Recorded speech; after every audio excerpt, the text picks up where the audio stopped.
औज़ बिल्लाहि मिनश शैतानिर रजीम बिस्मिल्लाहिर रहमानिर रहीम। सबसे पहले स्टेज पे बैठे हुए तमाम मेहमान और इस पंडाल में जितने भी मेहमान तशरीफ़ रखते हैं और फैकल्टी मेंबर्स, अस्सलाम वालेकुम जी। मैं जो ऑर्गेनाइज़र हैं मोहिबान रसूल, उनको मुबारकबाद पेश करता हूँ कि उन्होंने आज इस महफिल का एहतमाम किया। उस ज़ात के बारे में बयान करना ना सिर्फ मुश्किल काम है बल्कि उसके लिए तहकीक की भी ज़रूरत है। मैं उस शख्सियत के बारे में बात कर रहा हूँ जिनकी आमद से इस्लाम मुकम्मल हुआ और उनकी ज़ात के साथ ही कुरान की तकमील हुई और उस ज़ात ने अंधेरे में रोशनी उजाला किया, हज़रत मोहम्मद मुस्तफ़ा सल्लल्लाहु अलैहि वसल्लम। ये बात सिर्फ मुसलमान नहीं मानते बल्कि मगरिब के जो फिलोसफर्स हैं वो भी मानते हैं कि इस कायनात में इंसाफ, बराबरी और अदल का जो निज़ाम हज़रत मोहम्मद मुस्तफ़ा सल्लल्लाहु अलैहि वसल्लम ने कायम किया, कोई और मुल्क, कोई और शख्स कायम करने में नाकाम रहा। हज़रत मोहम्मद मुस्तफ़ा सल्लल्लाहु अलैहि वसल्लम का जो फिलॉसफी है, all man are equal regardless their creed, caste and financial status. तीन चीज़ों के ऊपर बहुत ज़रूरत है इस तवज्जो की जो कि आज हम इस माशरे में फेस करते हैं। गरीब और अमीर के दरमियान जो फ़र्क है कम होने के बजाय बढ़ता चला जा रहा है। इस माशरे में कुछ लोग इंपोर्टेड मिनरल वाटर का एक्सेस रखते हैं और इसी माशरे में बहुत ज़्यादा तादाद ऐसे लोगों की है जिनको पानी तक मैसर नहीं होती। इसी माशरे में लोग दावतों में जाते हैं जहाँ कम से कम 10 डिशेस होती हैं और इसी माशरे के अंदर अक्सरियत उन लोगों की है जिन्हें एक वक्त की रोटी भी बड़ी मुश्किलों से मिलती है।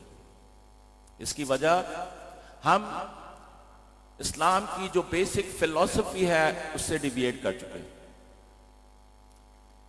कि माशरा उस वक्त कायम होता है, बेहतर कायम होता है जब इंसाफ हो और लोगों को माशी तकसीम के बजाय उनमें बराबरी पैदा किया जाए। आज अक्सर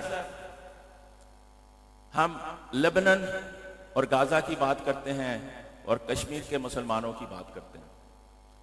तारीख में ऐसी बर्बरियत नहीं हुई जो कि आज हम गाजा में, लेबनान में और कश्मीर में देख रहे हैं। उसकी वजह मैं समझता हूं कि आलमी सतह पे लीडरशिप क्राइसिस है। वो लीडर आज मौजूद नहीं है जिनका विजन हो इंसाफ का। और मैं चाहता हूं कि हमारे बच्चे हज़रत मोहम्मद सल्लल्लाहु अलैहि वसल्लम को पढ़ें कि उन्होंने फतह हासिल करने के बाद भी कैसे अपने दुश्मनों को या सोल्जर्स के साथ ट्रीटमेंट किया, कैसे उन्होंने मसाइल को हल किया। जब कबीले लड़ रहे होते थे तो हज़रत मोहम्मद मुस्तफ़ा सल्लल्लाहु अलैहि वसल्लम की ज़ात थी जिसको तमाम लोग मानने को तैयार थे कि उनसे अलावा कोई रुतबा हासिल नहीं कर सकता सादिक और अमीन का। आज हम तिजारत करते हैं तजारत में हमें कामयाबी हासिल नहीं होती, बिकॉज हम तिजारत सदाकत के बुनियाद पर नहीं करते। अक्सर हम ट्रेड करते हैं, हर किस्म की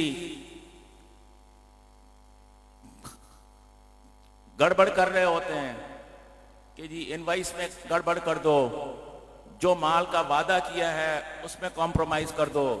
हर किस्म की माजरत के साथ सब लोग नहीं, मगर बहुत सारे लोग हलाल का काम कर रहे होते, हराम का काम कर रहे होते हैं।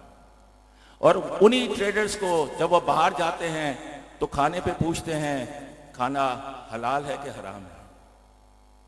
पूरी तिजारत किन बुनियादों पे कर रहे हैं? तो आज हमें इस बात की जरूरत है कि हम सिर्फ कहने तक महदूद ना रहें, अमल करके दिखाएं। अक्सर हम कहते हैं कि जी सच बोलना चाहिए, जो हजरत मोहम्मद मुस्तफ़ा सल्लल्लाहु अलैहि वसल्लम ने हमेशा सच बोला, चाहे कितने भी मुश्किल औकात हों, मुश्किल काम हो। पर हम कहते हैं मसलहत के तहत, मुझे नहीं पता कितने लोग इसको एग्री करते हैं, मसलहत के तहत झूठ बोलना ठीक है। झूठ बोलना किसी भी हवाले से ठीक नहीं है। तो मैं उस जात के बारे में जो आज तकरीब का एहतमाम हुआ, अनफॉर्चुनेटली मैं लोगों का तकारीर नहीं सुन सका, मगर मैं समझता हूं कि उनके पास रिसर्च है, जो बात वो कहेंगे यकीनन उसके बेहतर असरात होंगे। और मैं मुबारकबाद पेश करता हूं कि आपने जो ऑर्गेनाइजर्स हैं उन्होंने इतनी अहम शख्सियत को कराची यूनिवर्सिटी में मदऊ किया, और मेरे लिए एज ए वाइस चांसलर ये फ़ख्र की बात है कि आप तशरीफ़ लेकर आए। आपकी आमद का बहुत शुक्रिया।